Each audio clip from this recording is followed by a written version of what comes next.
All right, good afternoon, everyone. We'll go ahead and get started. I want to thank everyone for joining me today for the Innovate for All program information session. My name is Jamal Lewis, and I'm the Economic Opportunity Manager for the Partnership for Inclusive Innovation. This afternoon, we will cover the Partnership for Inclusive Innovation. So we'll do an overview of what PIN is and who we are. We will cover the economic opportunity pillar, which is the pillar that I manage for the partnership. And then our flagship program, which is why I think we are all here today, is the Innovate for All program. So we'll provide an overview of that. We'll also look at our active projects and give you a little more background. And we hope that through this background on the active projects, that this will give more insight as to what type of projects we're looking for, the size, the depth of these projects, and what their missions will ultimately help us accomplish from our statewide lens and statewide approach. We'll also look at the IA project applicants and what makes a strong applicant and what makes the application strong as we're going through the review process. We'll review the application process and requirements. We will close in with how to apply for the IA grant. And then we will hopefully have some time at the end to cover a few questions. So a few housekeeping items on this front is that we ask everyone to please keep your videos and your microphones turned off. We have a chat box for you to utilize. If you do have any questions, please feel free to drop those in the chat box. And our Partnership for Inclusive Innovation Program Administrator, Morgan Davis, is actually helping me manage that chat box. So if you have any other general questions, please feel free to drop it in there. We'll be sure to answer those during Q&A.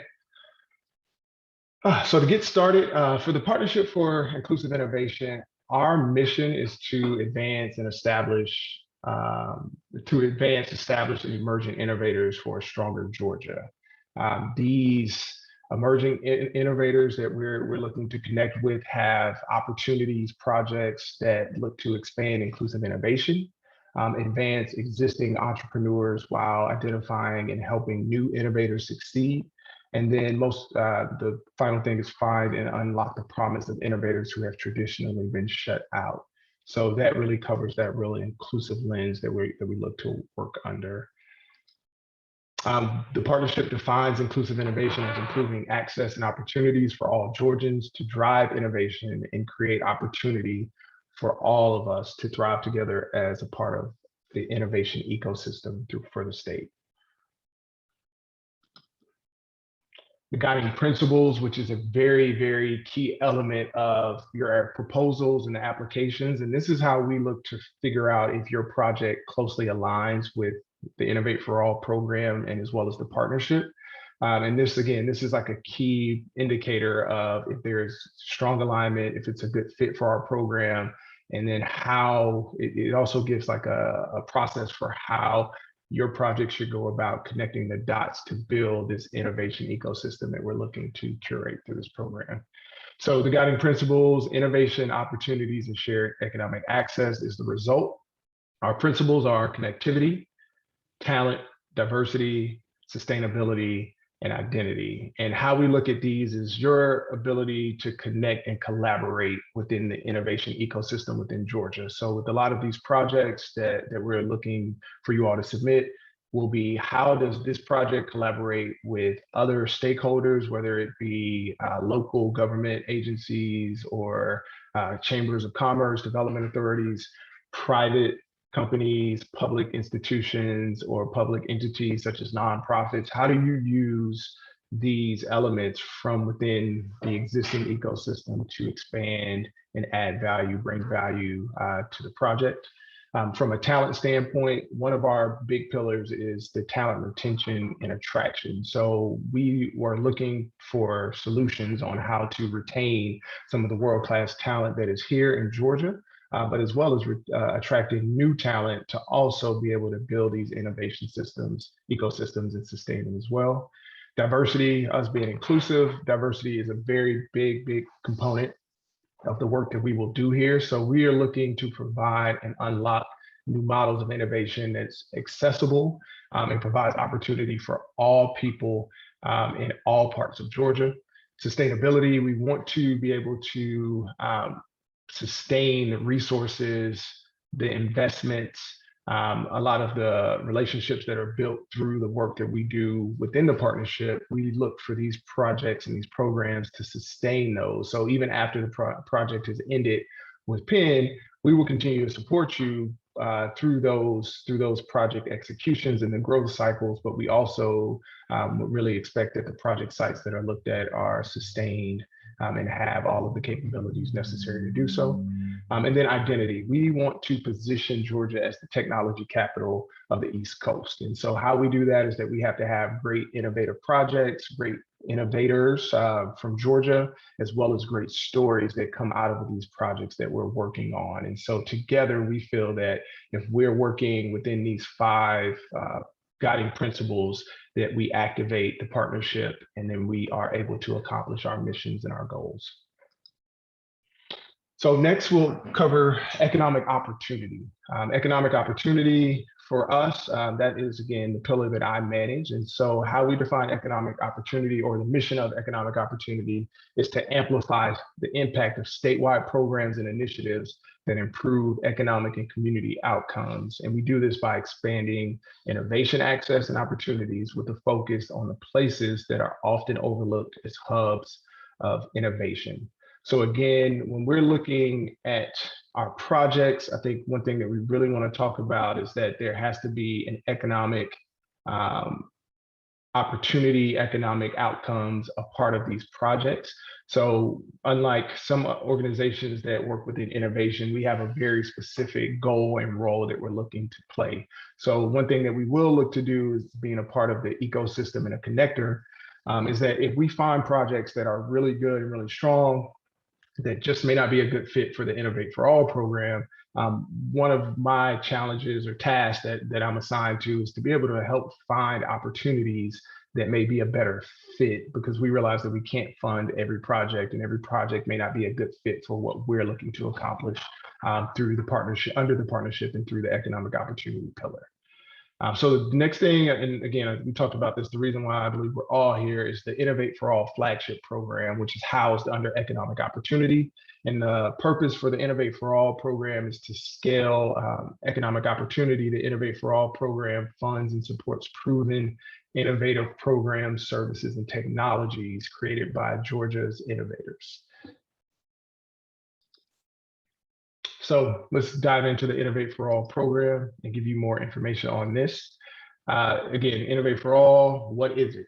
So we are dedicated to inclusive innovation. We have already given the definition of that, but our goal through inclusive innovation is to support a portfolio of projects. These projects tend to vary in size and scope, but ultimately these projects will serve as the catalyst for change, ensuring that the resources, the access to opportunities created for Georgians are sustained through a coordinated and ongoing network of public-private partnerships.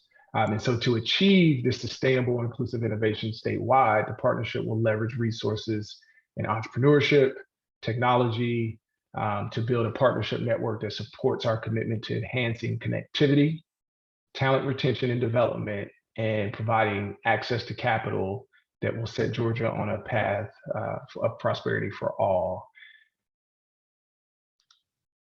And so how we do this, or how we will leverage these opportunities, our approach is that, again, we will leverage those statewide resources that focus and center around entrepreneurship and technology. We will ensure resources and access and opportunities created are sustained and expanded. And then again, this is where we really look at that network where we talk about leveraging. If we're looking at the map on the right-hand side, these are some of our previous and our current active projects that we have throughout the state. So you can really get a visual of how this network is starting to form. But I think outside of this network, another thing that the Innovate for All program looks to do is engage, again, with those stakeholders that are working within these communities. Specifically, if you look at this map, communities that we're not already located in, who are those stakeholders? what are some of the challenges, and we're hoping that through us being able to learn what those challenges are, that we can then begin to work with a lot of those organizations to either partner with some of our current projects or active projects, and then also looking at future projects, what type of solutions do those projects offer to these communities or project sites. So we will look at, again, let's take a look at some of our current projects. The first one that I want to go over, and again, the whole purpose behind going over our current projects is to give you all an idea of the type of projects that we're looking to fund, the type of project outcomes and impacts that we're looking to see within the community. Again, we're not necessarily looking for any specific verticals when we talk about the innovation and entrepreneurship. As you'll see, we have a diverse mix of projects so far, and we're looking in this next cycle to continue to build within that network. I will say that, looking at these projects, if your potential project that you're thinking about submitting aligns very closely to these current projects, that may be a better approach, and we can talk more about this, but a better approach would be to figure out a way to collaborate with these current projects, because this process is very competitive. And we are looking to get different types of innovation and entrepreneurship support, as well as community outcomes out into different parts of the state. So again, this network, if it's entrepreneurship, it might be a better fit to partner with the Georgia Mesh Network that I'll cover here shortly. So to jump right in, the Georgia Mesh Network project, it's a hybrid digital in-person project for entrepreneur training and support network with mentorship, certification, and access to capital for underserved and underrepresented entrepreneurs that work simultaneously in Atlanta, Augusta, Columbus, Macon, and Savannah, and also how these hubs or these nodes will support the surrounding urban, suburban, and rural communities within these workforce areas. The first phase of the Mesh Network partner site classes are set to begin by the end of September. And then there has been technology activated to connect the 5 partner sites, and this will provide a greater level of digital support and resources to the entrepreneurs within this network. So I think the cool part about this project is that, again, in some of our more rural communities, we look at the challenges that happen. Some entrepreneurs or aspiring entrepreneurs or innovators have to drive or will have to travel very far to access a lot of these resources, or are currently unable to access some of the resources. By providing this or building out this digital network, what it does is it creates an opportunity, if you are connected, to be able to access these resources digitally. But if not, it hopefully will provide a closer proximity or of an access point for a physical location for you to be able to access these entrepreneurial support and training mechanisms that are put in place. Again, right now, their first active project with us looks at 5 sites, the 5 sites that I mentioned earlier that are listed under the network sites. But our goal is, after this project is completed successfully, is that they will continue to grow this network throughout the state to provide different nodes and other communities that will continue to build out this entrepreneurial support network, so that Georgia's entrepreneurs, innovators, and startups have the resources and capabilities necessary to participate in the ecosystem throughout the state. Our next project, which is our most recent project, is the Georgia Working Farms Fund. The Georgia Working Farms Fund project builds and sustains an innovative food systems program that permanently protects threatened farmland, creates land ownership opportunities, access to capital for farmers and their businesses, and provides business support to next generation farmers to grow a more resilient and diverse local food system in Georgia.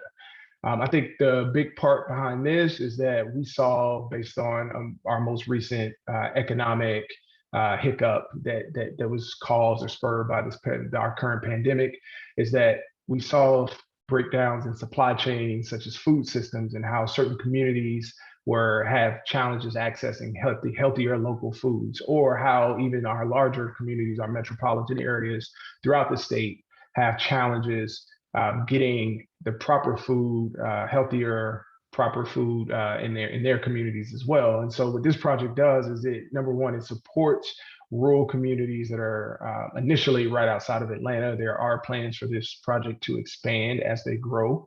A part of the Innovate for All program is scalability. So we definitely look, as we review applications, we look for the opportunity for these projects, if they're working in certain project sites, how can we continue to scale these so that all people can take advantage of the opportunity to access healthier food, have land ownership opportunities if you're within that farm space, and many of the other attributes that I talked about for the project. How we are engaging with them outside of the financial contributions that we made to support this project is we are working to connect them again with the key stakeholders within Georgia. So we have connected the program with the Georgia Department of Agriculture to explore opportunities for collaboration and partnerships for the farmers and their farms. We will also start working with the Working Farms Fund team and other Georgia higher education institutions to identify ways to support and drive innovation on the farms in a project with potential research and lab to market transfer opportunities. So when we think about agriculture and farming, one thing that we always hear when we talk to people is that there's sometimes difficulty for farmers to get access to technology on the farms. And there's research opportunities that can help solve challenges that some of these small to mid-sized farmers and farmers face when trying to scale and run their businesses. So again, we're looking to collaborate and work with other institutions throughout the state that have very strong agricultural programs, and even private companies as well, private businesses that work within this space to try to answer some of these challenges to build a stronger, more resilient food system for Georgia. This project in particular has gained much attention from other states. So when we talk about building name recognition and positioning Georgia as the technology capital of the East Coast, so other states across the country are now looking at this model that was first launched and piloted in Georgia to understand how they can begin building a similar model to support their metropolitan areas using rural areas and farmland that's in danger of redevelopment to spur growth and build that diverse local food system. So again, this was us seeing an opportunity to be one of the first to market or first of its kind projects. And then this project has actually had some great support from other stakeholders, even prior to us joining, which I think is another key attribute for a successful project and the sustainability of a project. Emory University also came on, and they have a food purchasing agreement with the Working Farms Fund to support up to 50 farms over the next 35 years. And so what that does is that creates a pathway or access to capital for the farmers. They now have a note that they can take to the bank to say, hey, I need more, I need a loan, or I need some type of investment to be able to reinvest into my farm. And that could be hiring people, investing in technology, as well as just making the farms more environmentally friendly. So any of these things that happen, this project really checks a lot of the boxes that we're looking when we talk about the community impact as well as the economic impact and outcomes that happen. So for IA project applicants, who should apply? So this is always a big question when we're talking about who or what type of organizations are a good fit. We are looking for all Georgia entrepreneurs, innovators, nonprofits, local government, schools, and honestly, there could be more. This is not an exhaustive list of who is eligible to apply. We've typically seen applications from these 5 groups in previous cycles, but again, if there is someone who has an idea that is currently active, that is ready for scale, I would just encourage you to reach out to me if you're unsure after this to talk more about the project, what it looks to accomplish, and to see if it would be a good fit. But for the most part, I would say most applicants that would apply based on just their categorization would fit within being able to apply. The big thing that we're looking for with the projects is that they're proven with a strong proof of concept and that you are ready to scale. So when we talk about that strong proof of concept, what we mean is that you're either already doing this project or you've already been actively working on this project. This grant or this funding is not for ideas or concepts. So we're not looking to say, hey, we think we could do this, or we have a very strong indicator that if we were given the money, we could do this. We want to see that you're already doing it well, that you've already, you have some outcomes that you can show and say, hey, based on the area that we're already operating this project within, this is what we've been able to show. And we think that with the money that the partnership through the Innovate for All program will provide to us, we can now take these impacts, these outcomes, and take them to different communities across Georgia in order to continue to build that innovation ecosystem. So I would just say, one thing to also think about here when we talk about who should apply. Our application processes are competitive. So we have a lot of applicants that actually do apply per cycle. So, again, I really stress that strong proof of concept, the ability to successfully perform the objectives well on a local or regional level, and that you're ready to scale. Those would be the big things. And then the bigger, I would say, process in this all is the inclusive innovation piece. Your project could be innovative, it could be ready to scale, and there could be a lot of support behind that project, but we fund projects that are inclusive. So there needs to be, again, and inclusive for us, that includes geographic, racial, gender, and socioeconomic equity. So those things need to be included in the project as well. If we don't see that element of inclusivity in your project, in the innovation piece, then again, it would not be competitive compared to other projects that will or would have shown that. So to move forward to the available funding for this cycle, and I want to make sure that I'm very clear on this. For this cycle, we have up to $500,000 in total funding available. It's not to say that your project has to request the entire $500,000. This just means for all of the applicants that apply, we have up to this amount to distribute for this cycle. In previous cycles, I think 250,000 has seemed to be like the number that most projects or applicants have requested. But I strongly encourage everyone to, when you're looking at your budgets and what it would take for your project to scale, that you are realistic about what amount it would require to do this. Because again, when we review these, we're going to look at your budget, your narratives to make sure that it makes sense. And so if you're requesting $500,000, but your project impact, the inputs that you're putting into it, and then the outcomes don't match up, this could potentially hinder your application versus helping it. So if your project only requires $100,000, that won't hurt you. Just make sure that you justify what that ask or that amount is, and what it will be spent on, and how it will help us fulfill our mission and vision for inclusive innovation throughout the state. So one goal for us is that we increase the funding because we are looking to fund multiple projects per cycle. So as I said, again, in previous cycles, we had about $250,000 in funding, which we were seeing that we were only able to fund one project. And so we had some really, really great projects that actually came in for requiring less than the full amount of funding. But because of our funding amounts, we were unable to fund those. So we hope this gives us the opportunity to fund multiple projects, but then this will also accelerate the building out of that statewide network that we've talked about in the previous slides.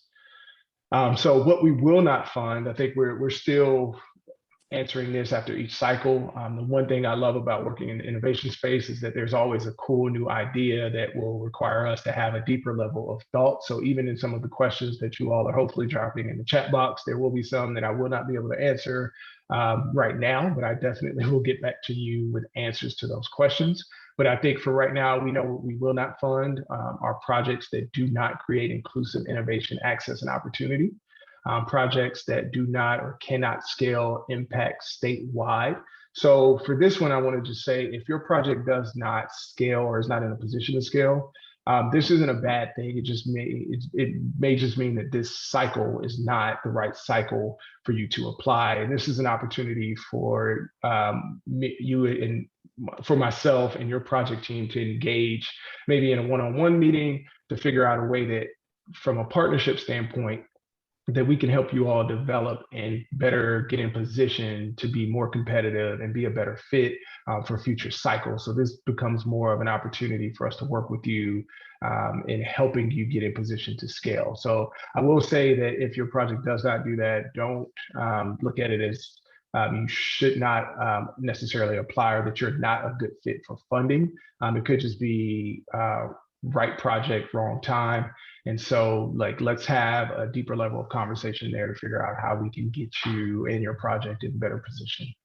Another thing we will not fund is improvements or acquisition of physical infrastructure, building, and land. So if you're looking to acquire a building to then begin to work on your project, we won't fund any of that.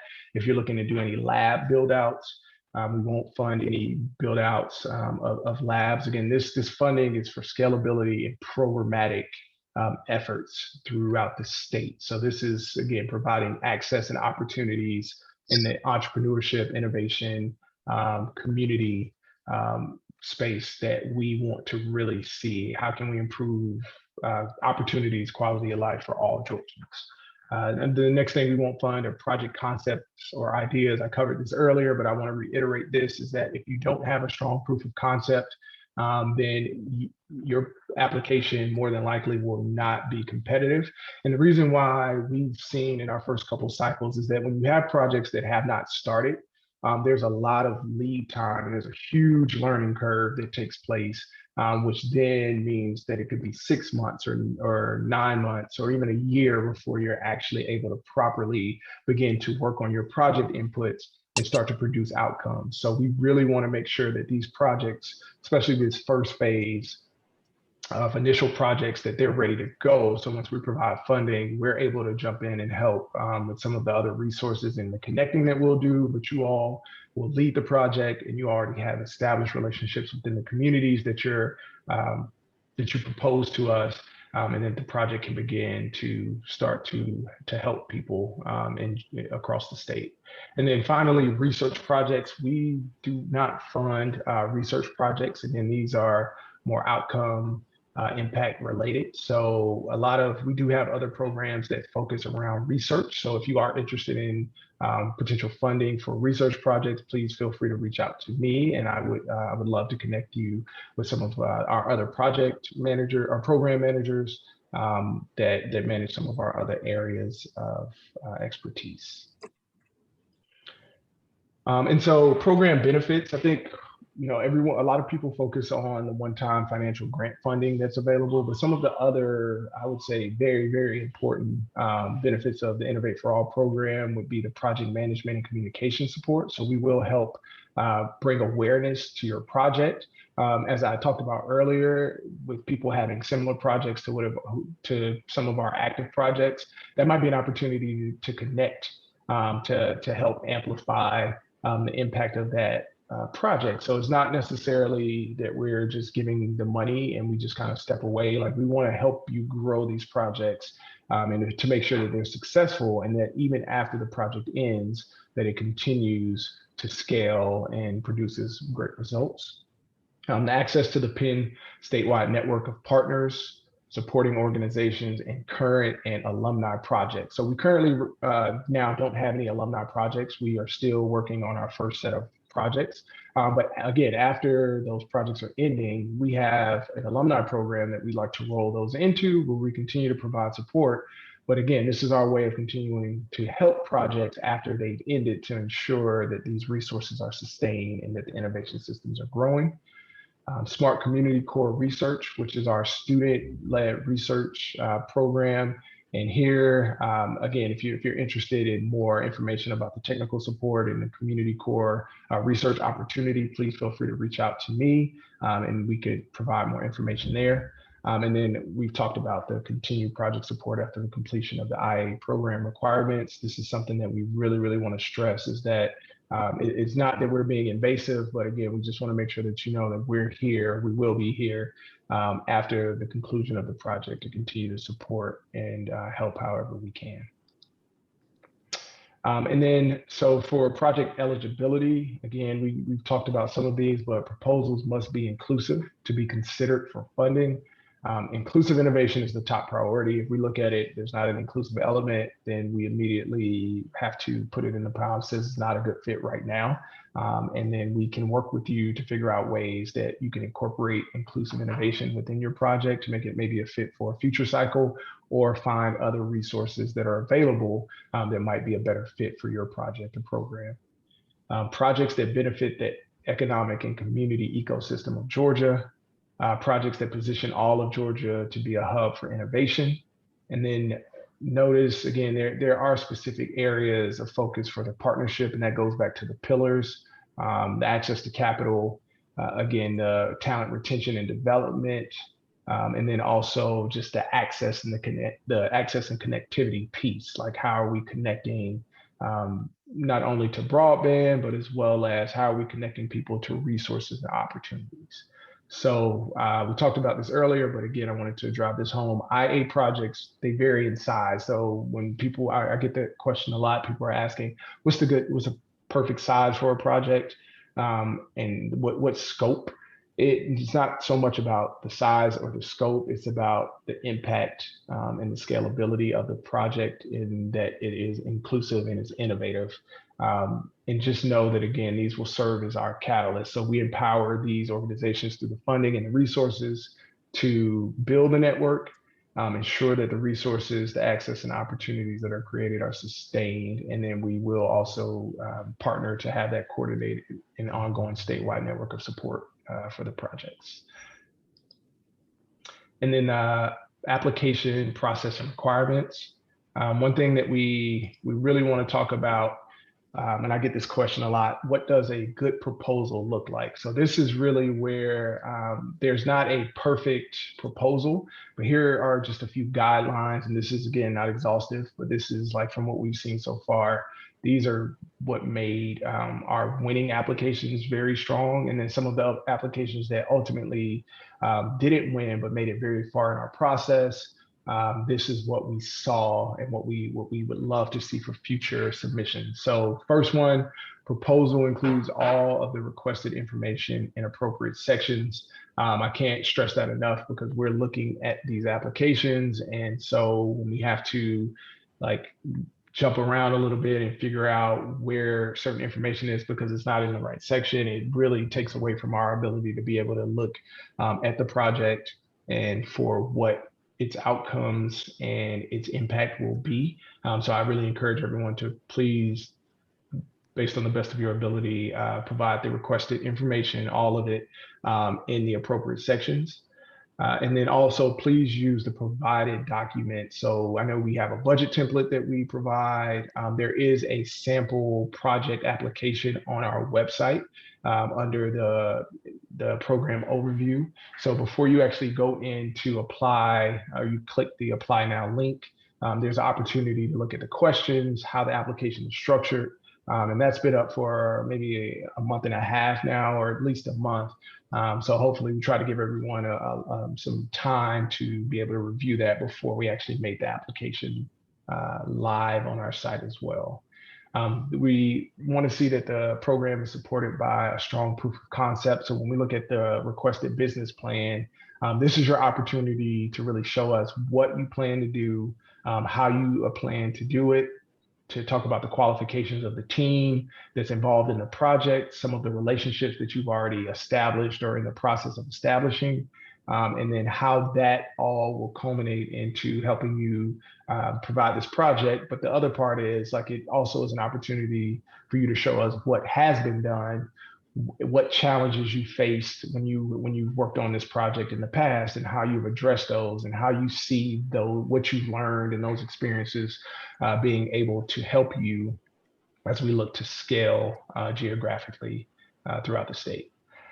Another thing would be proposal goals. So the impact and outcomes. We want to make sure that those are clear and specific. So good proposals do a great job of connecting the work that you'll do or the inputs that you'll do to the outcomes and the impact. And it should all make sense, right? So again, what are your target demographics?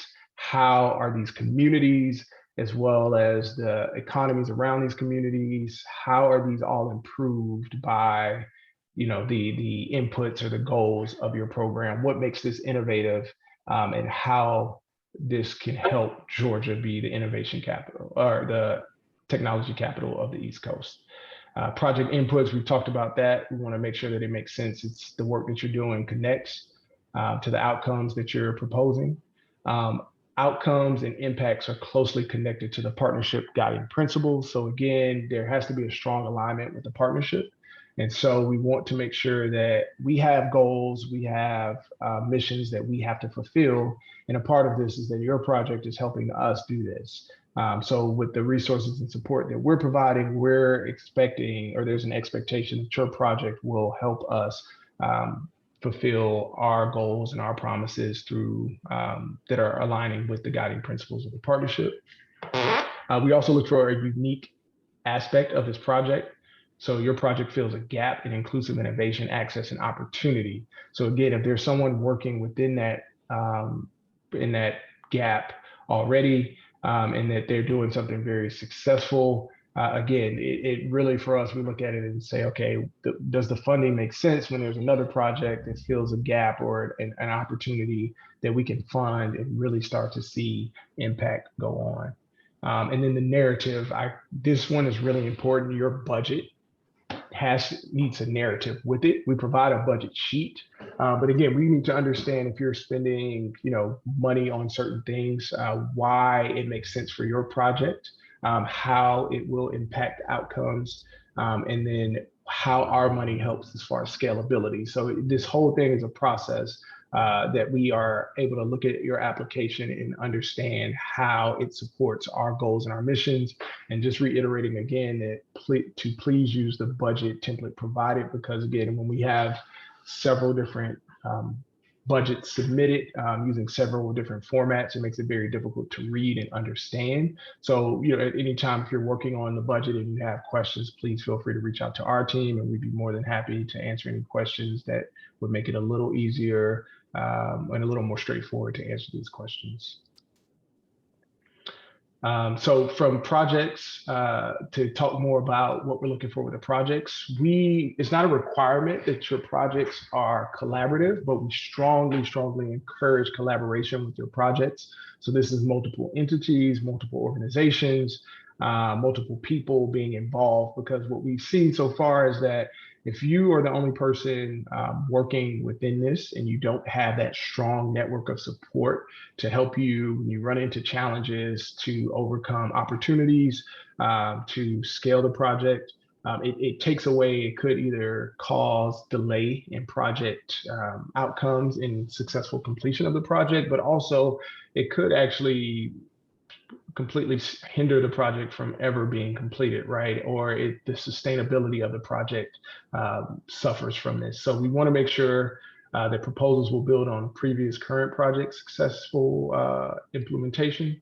Your projects are expected to be ready to scale and have that statewide multi-regional impact. So when we talk about the collaboration, what of those organizations or institutions or ecosystem stakeholders have you already been engaging with or are committed to helping you once you scale into those new areas and portions of Georgia? And then from a collaboration, again, it's industry, it's geographies, communities. There are a lot of resources throughout the state. Again, we can help with some of those that you don't have. It's not to say that you need to have everything together, but we really want those projects that are that are much farther along in the process. So again, you can quickly get up and running, but some of those opportunities to connect you with resources, that's a part of our job as well as our funded project to be able to help you make those connections and continue to expand support within the communities that you're working in. So selection criteria, which I think is the big thing, and then we'll try to wrap up to leave some time for questions. So for selection criteria, we look at your project team. So this is maturity of team capabilities and infrastructure to drive the execution that you're proposing in your application. Proof of concept and innovation. That's the ability to provide evidence and demonstrate that the project proposal is feasible and the degree of innovation that is necessary for it to be feasible. Alignment to the PIN values. I've stressed this a few times throughout the PowerPoint, but want to also make sure that that you go on our website and look at those pin values and make sure that there is a strong alignment and connection between your project proposal and those pin values, which are also our guiding principles. And then the return on investment and impact. So again, this is a grant, so we're not looking to receive money back. So when we talk about the ROI, again, this is how the project sites or the communities that your projects are working within, how do those improve? So that is the ability for you, the applicant and the project, to secure future project funding. So we don't anticipate or expect that the money that you get from the partnership to be the sole source of funding. We fully expect that you will need more funding to sustain this. What we like to look at our funding as is catalytic, in the sense that you have acquired a large sum of funding, and then you can take this to other funding opportunities and say, hey, the partnership has seen the value in the project. We also have access to their resources, their network. We have access to research opportunities and a lot of the other program benefits that we talked about, and how you're able to leverage this in order to create more funding for your projects and more partnerships and more support. So that's more of what we're looking at when we talk about the ROI. Also, how many people are impacted or served based on the money that we contributed, how many people were able to get access and opportunity to different innovations and technologies. The next selection criteria is existing monetary funding and infrastructure. So we want to see what you have already been able to bring in. We've noticed that projects that have been able to bring in money and have been able to provide some level of infrastructure tend to fare well and do better throughout the process. I do want to just tell people that this isn't, this is relative to the size of your project. So if you're not a large scale project, we're not looking for you to have brought in like a lot of money. So we really, in order to be inclusive and to make this process more equitable and lower barriers of entry for people and projects that are able to apply, we look at this on a scale. So, depending on what you're requesting, we want to see your ability to go out, because again, we fully expect, once we provide this funding, this level of funding, that you'll be able to go out and secure additional funding throughout these processes, or throughout this project in the process of completing the project.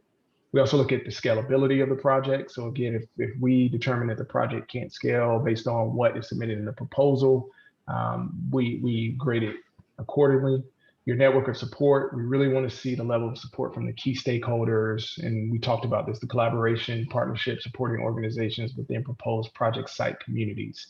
So again, that is a big thing for you to have established those relationships and be able to show that they are willing to support the project or program.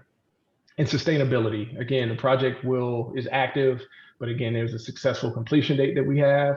But our goal is for whatever communities that you are working in at the end of the project, that for your project to be in position to continue to scale in new communities, while also sustaining the work that you've done in the communities that you're working in. So we really want to be able to focus on that as well. So these are the elements that we're looking for within your project.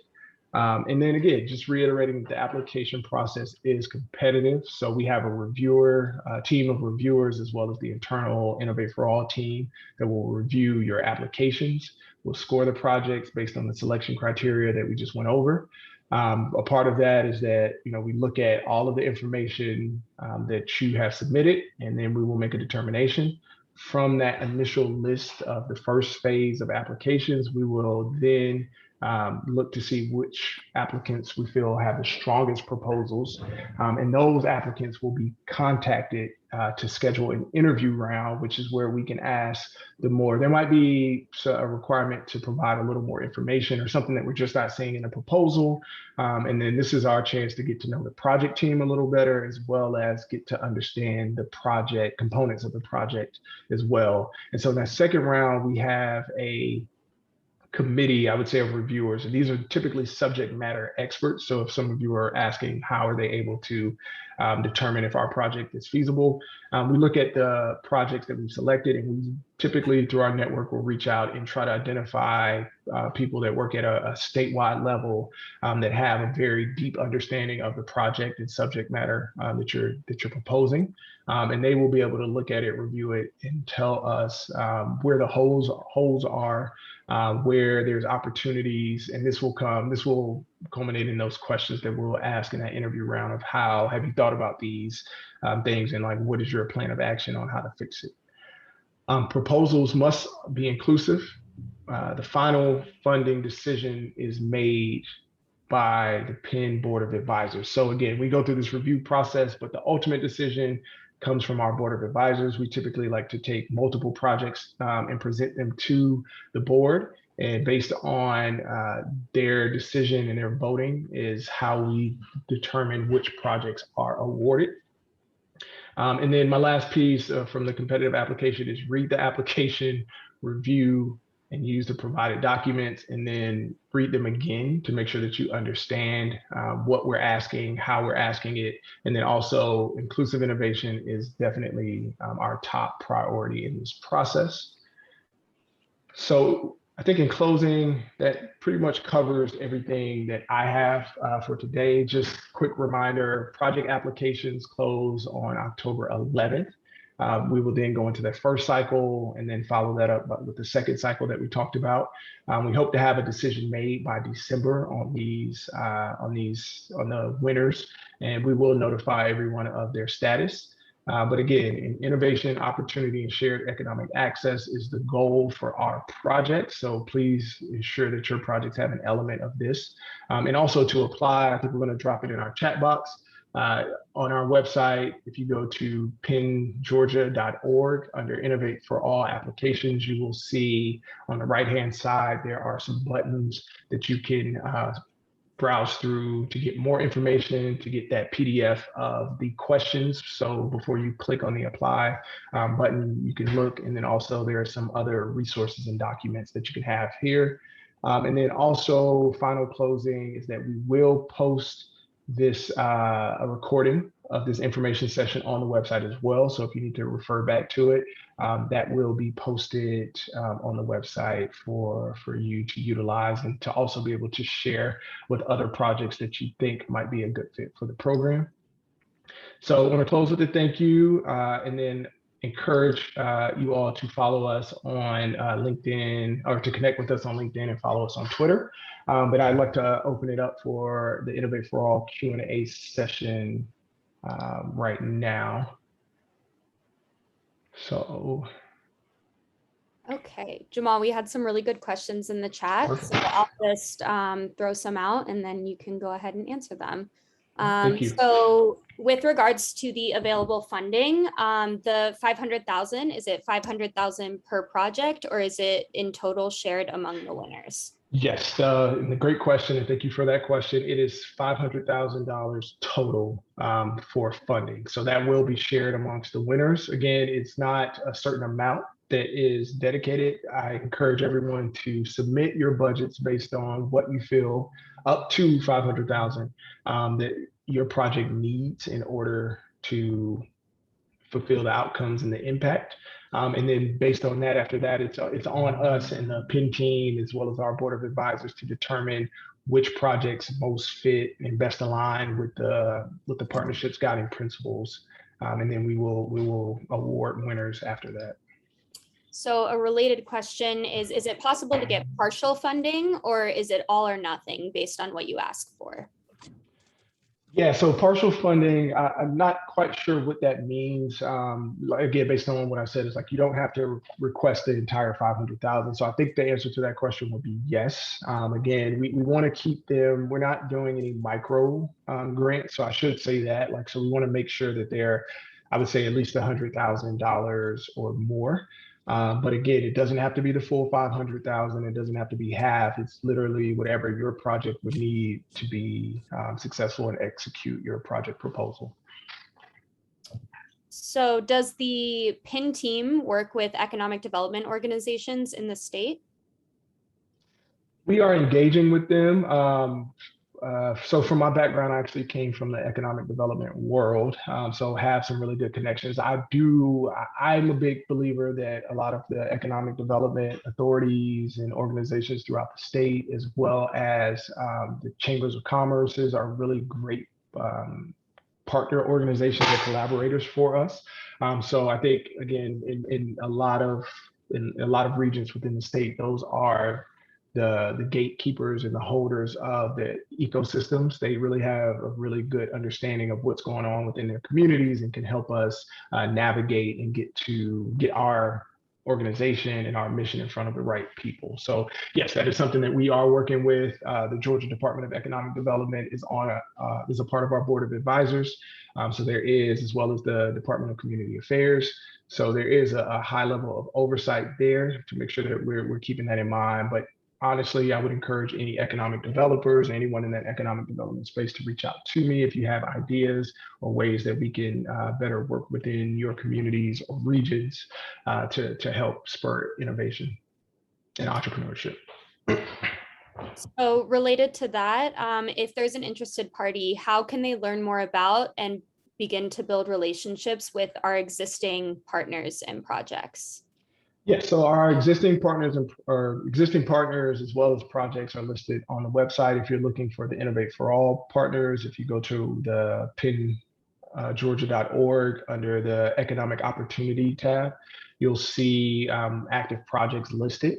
And that'll give you an overview of those projects. And then also will be a link to take you to those projects web pages, but you can also always feel free to reach out to me, and I would love to connect you with those active projects as well. So we had a question when you were presenting about the mesh network, about what it means to be a partner organization. I know Jen Bonet was on the call. I don't know if she's still on the call, but she was able to answer that a little bit just because she is currently one of the partner sites in Savannah. I don't know if she's still on the call. She did answer the question a little bit in the chat, but Jamal, if you just want to go over what it means to be a partner organization in relation to the Georgia Mesh Network. Yes, and thank you to Jen. I do have to shout out Jen because this is a great example of that statewide network of support that we have, and she continues, since day one, and has continued to support us in helping us get the word out. So thank you, Jen, for that.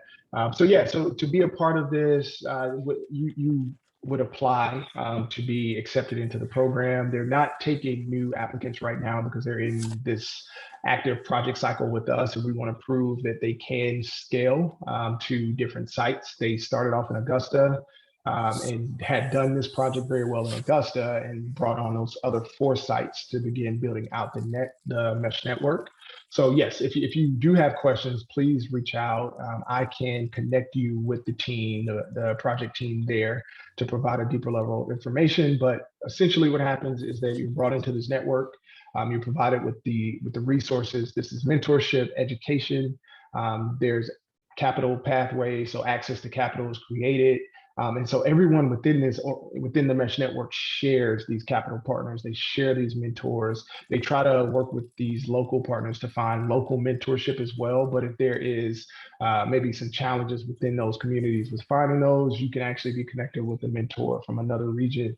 But just making sure that, again, the access and opportunity is the big thing. And then they'll continue to work with those organizations over time to try and find those or build that mentorship network or the access to capital network that's present. So would projects ensuring access to clean, low or no emission transportation for all be in the realm of what PEN is looking to fund? Yeah, so there's I would say an environmental aspect to being to building better, more sustainable communities. So yes, I think that to generally answering that question, yes, a project that falls within that realm. Again, it's competitive, so it's not to say that it will get funded, but that does not at all hinder you from being able to participate. So in terms of the partnership, does sustainability specifically include environmental, or is it mainly just focused on the project being sustainable over time? It could be both. So if you look at our Working Farms Fund program, a lot of their push is sustainable over time, but another big portion is sustainability of the farm. So a lot of the farms were not previously organic farms or did not previously practice like low emissions or environmental impact. But a lot of their farms are actually that are in the program are being transitioned over to organic farming, looking at carbon emission reduction. So yes, it could be both. It really just depends on the project that you're submitting. And but then go ahead. Sorry, I was just going to say, but the sustainability piece that we really look at as far as grading is the long-term sustainability of the project. And we have a couple questions around the use of funds specifically. Sure. So we were asked if it can be used to purchase a video game trailer, computers, tablets, and consoles, or if it can be used for professional services. I'm sorry, you went out on me. Can you repeat that again? Yeah. So this is around what the funding can be used for. So we had questions on if it can be used to purchase a video game trailer, computers, tablets, or consoles, or to be used on professional services. That's a great question. So that would be one that we have not really received before. I would have to know more about the project and the impact, right? So we would need to know how this results. Again, we can't really purchase physical structures. So the trailer probably would not fit.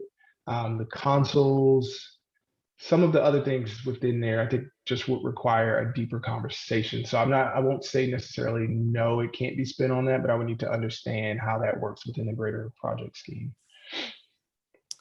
Thanks, Jamal. And just really quick, can you do one more run through of the dates of when applications are due and when we're expected to announce? Yes, so really quick, the application is actually opened on August 31st.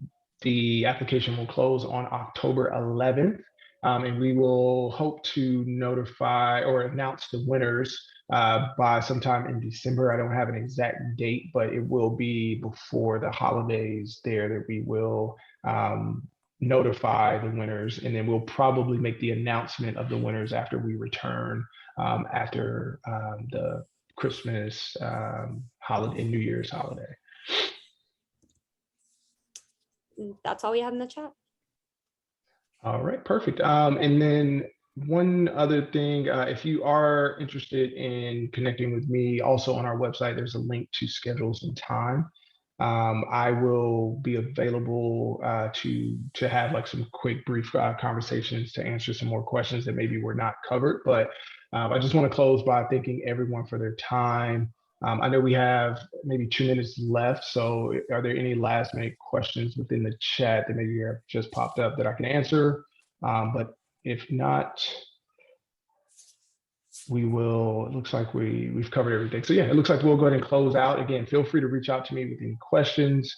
As you're filling out the applications, if you're not sure about anything, I'm always available via email. And if you do feel like we need to have a deeper level of conversation, please schedule time. I think Morgan dropped my Calendly link within the chat, so feel free to choose any available time. And we thank you all for attending, and we look forward to reviewing these great applications that we know will come in after this.